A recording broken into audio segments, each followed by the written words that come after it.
Salut à tous. Alors on va reprendre les vidéos concernant les magazines sur cette chaîne. On va reparler des magazines à nouveau. Avant de reparler des magazines, parce que j'ai discuté avec le patron, le directeur le responsable, on va dire, de la presse Grand Ouest, le monsieur qui s'occupe en gros de la presse Grand Ouest, qui est aussi mon détaillant là où j'achète mes magazines régulièrement. Et il me disait que la situation était grave, très grave, pour Prestalis.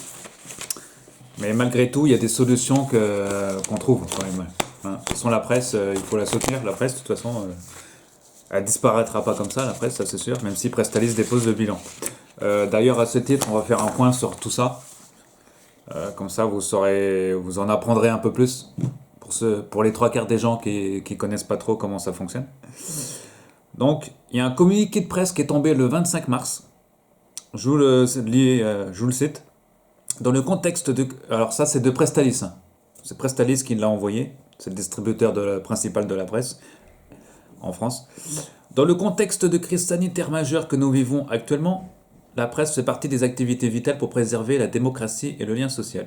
Il est de notre devoir à nous tous, acteurs de la filière de la distribution de la presse, d'en garantir la parution et la distribution sur tout le territoire. Prestalis et ses équipes sont entièrement mobilisés et s'engagent pour continuer de garantir dans les conditions les plus normales possibles la distribution de la presse au cours des prochaines semaines. En parallèle, des efforts considérables ont été déployés au cours des dernières semaines pour définir le schéma de poursuite sur une base pérenne de l'activité Prestalis. Aucune solution n'a pu à ce titre recueillir le soutien unanime de l'ensemble des actionnaires, mais les discussions entre les différentes parties prenantes se poursuivront au cours des prochains jours pour faire émerger une solution. Ça, c'était le 25 mars. Depuis, j'en parlais comme avec mon détaillant de la presse.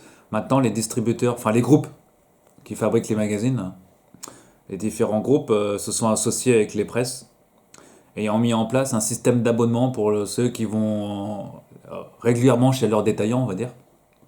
Non, je dis n'importe quoi. Pour quelqu'un qui achète Télécable Satellite Hebdo toutes les semaines ou Paris Match par exemple, au lieu de venir, il s'abonne à Paris Match avec le détaillant de presse. Ils font un système d'abonnement et il a son Paris Match directement chez lui ou il va le chercher directement à la presse sans payer. Voilà. Ou pour les magazines télé ou pour tout autre magazine. Voilà. Alors, là j'ai un autre communiqué de presse. Là, ce sont des négociations avec Prestalis. Je vous le lis, après vous allez réagir. Dans les discussions musclées actuellement en cours entre les éditeurs de la presse magazine et ceux de la presse quotidienne quant à l'avenir suspendu de Prestalis, alors je vous rappelle que Prestalis a déposé le bilan. Ceux que l'on appelle un peu vite les petits éditeurs ont plus que jamais la sensation de n'être ni entendus ni pris en compte. Depuis plusieurs semaines maintenant, leur colère monte, gronde et finalement explose. 7 d'entre eux, dans 7 groupes de presse, alors je vais vous les citer, les 7 groupes. SoPresse, tout d'abord. SoPresse, c'est ceux qui font SoFood, SoCity ou SoFilm, etc. Ensuite, vous avez Unique Héritage Média. Ce sont ceux qui font les magazines Disney, notamment. Royalement Votre Édition, c'est ceux qui éditent Point de Vue. Hildegarde, c'est ceux qui éditent le magazine Première, Studio, le film français, Cosette. Les Cahiers du cinéma.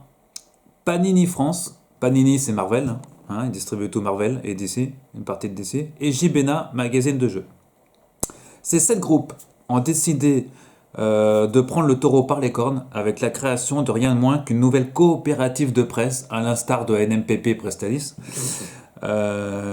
Ensemble contre la loi Bichet l'autorise désormais. Ils sont ainsi actuellement en train de constituer la société qui existera juridiquement d'ici quelques jours. A-t-on confié ici au site CB News. Baptisée la coopérative des éditeurs libres et indépendants, donc ça fait Celin, C-E-L-I-N, la nouvelle entité prend ainsi acte que ses cofondateurs tous, à égalité au sein du capital, sont confrontés depuis la cessation de paiement de Prestalis à un impératif commun. Restaurer la trésorerie de nos entreprises, protéger nos emplois, etc.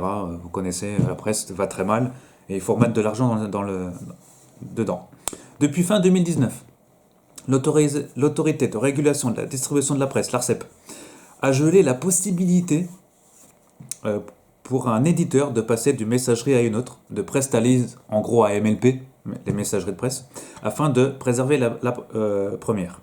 Avec la déclaration de cessation de paiement récente de Presstalis, le report de l'ouverture de la procédure judiciaire se fait au détriment des éditeurs indépendants et des marchands qui n'ont plus la trésorerie à cette date.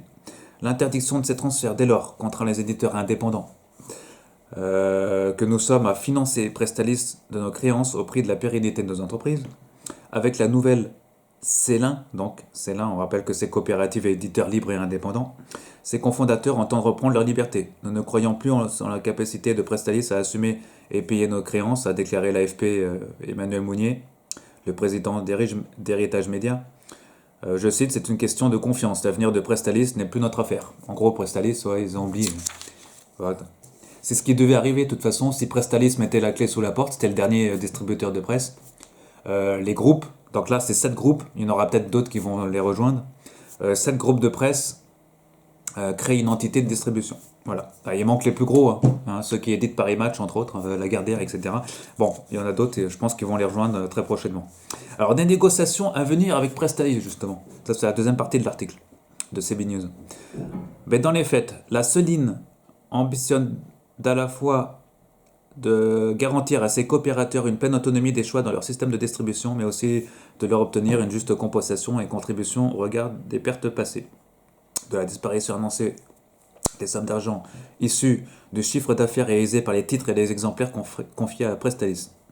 La Céline veut également assurer à ses adhérents sur le long terme un coût de distribution adapté à leur forme, un peu ce que faisait Presstalis, mais avec des coûts moins exigeants. Pour l'heure, la future activité de la Céline, donc la coopérative, je rappelle que c'est la coopérative des éditeurs libres et indépendants, est suspendue au transfert des titres de ces 7 éditeurs depuis Presstalis, aujourd'hui leur distributeur exclusif. Des négociations vont débuter dans les jours qui viennent, nous avons précisé sur l'organigramme à venir. Une structure très légère est prévue alors que pour le moment, son président n'a pas été désigné. La Céline ne ferme en outre pas la porte aux autres éditeurs qui pourraient les rejoindre, que ce soit leur capital notamment. L'ARCEP a été informée de la création de cette coopérative. Logique, quand on crée une société, elle est déposée, elle est déposée. La coopérative des quotidiens souhaite voir à terme une coopérative unique, mais sans liquider Presstalis. Voilà, donc la coopérative des magazines envisage de son côté un rapprochement immédiat de Presstalis avec son concurrent unique, les MLP, et considère que les quotidiens doivent assumer seuls leurs coûts de diffusion. Le 16 avril, la conciliatrice Hélène Bourbolo a proposé en outre que l'État finance une moitié des pertes déposées par le bilan évalué autour de 120 millions d'euros. Voilà, en échange de leur investissement dans le futur système de distribution. Tout ça, c'est lié un peu au Covid-19. Enfin, non, Presstalis, c'était avant le Covid-19. Presstalis était déjà en cessation, avait déjà des difficultés déjà. Le confinement a fait que le problème a fait déborder, que la cocotte a sauté, quoi. La cocotte minute, elle a explosé, quoi. Alors, dernier communiqué de presse que je vais vous lire, ça date du 21 avril dernier. Là, c'est Ouest France qui a écrit un article à ce sujet. Le distributeur 900 salariés s'est déclaré lundi en cessation de paiement auprès du tribunal de commerce de Paris, donc Presstalis en l'occurrence, une procédure qui ne remet pas en cause la distribution des journaux et magazines pour le moment. Presstalis a déposé le bilan alors que ses grands actionnaires, les magazines et les quotidiens, ne s'accordent pas sur une solution de sauvetage, a indiqué le principal distributeur de presse en France. Le distributeur 900 salariés s'est déclaré lundi en cessation de paiement auprès du tribunal, une procédure sans conséquence immédiate sur ses activités, comme l'a assuré son PDG Cédric Dugardin. Les quotidiens comme les magazines devraient donc continuer à être acheminés quand même sans interruption. Presstalis, qui avait bénéficié d'un énième plan de sauvetage il y a 2 ans, est de nouveau en difficulté et doit se restructurer, mais 2 plans s'affrontent.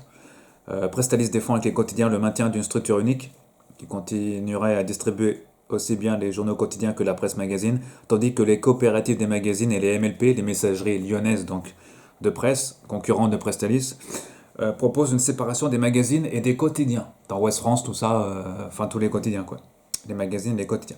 Par ailleurs, les éditeurs de presse doivent se prononcer avant mardi soir sur un schéma de financement qui leur éviterait les pertes liées au dépôt de bilan, évalué à 120 millions d'euros au total. Alors depuis, il y a eu, comme je vous l'ai dit, la coopérative des indépendants qui s'est mise en place. Donc ça, c'est une des solutions. Il y en aura d'autres sûrement, parce que ça suffira pas, je pense, à sauver la presse. Dernier point, le gouvernement prépare un plan, et je terminerai là-dessus, mes chers amis. Le gouvernement prépare un plan pour la presse. Le ministre de la Culture, Franck Riester, qu'on n'entendait pas beaucoup parler depuis ces derniers temps à cause du confinement, parce que tout ce qui est loisirs, culture, on a mis tout ça de côté pendant le confinement. Vous comprenez ce que je veux dire. Franck Riester, donc ministre de la Culture, a précisé le jeudi 16 avril qu'il travaillait avec le ministre de l'Économie à un plan global pour la filière de la presse qui prendrait en compte la question de Presstalis. Il avait également assuré faire tout pour qu'il n'y ait pas de rupture dans la distribution de la presse, s'engageant à verser aux marchands de journaux ce que leur devait Presstalis. Et dernière phrase, et après je coupe la vidéo, les marchands confrontés ces dernières semaines à une baisse de vente devraient recevoir comme prévu leur rémunération complémentaire entre la fin du mois d'avril et là, maintenant, le début mai, a indiqué Presstalis pour un total de 16,2 millions d'euros. Voilà ce qu'on pouvait dire sur la presse aujourd'hui. Donc n'hésitez pas à acheter vos magazines pour continuer à faire fonctionner la presse dans vos quotidiens, télé, pour ceux qui achètent Paris Match, au point de vue, ou vos magazines spécialisés séries, tout ça, première, etc., tout ce qui vous intéresse, les voitures, tout ça. Continuez à acheter vos magazines en kiosque, et abonnez-vous aussi abonnez-vous pour ceux qui... pas tout. Abonnez-vous pas à tous les magazines, parce que moi j'aime bien aller en kiosque de temps en temps, acheter, ça me permet de discuter aussi avec voir l'état de la presse notamment. Donc voilà, continuez à sauver la presse, achetez des magazines, achetez des comics, des magazines d'animation, etc. Et je ferme cette vidéo et on continuera à traiter notamment, j'ai bien dit, les magazines sur cette chaîne. Voilà, on continue. Et là, j'enregistre maintenant un nouveau magazine pour vous qui devrait suivre dans une prochaine vidéo. Merci et restez connectés.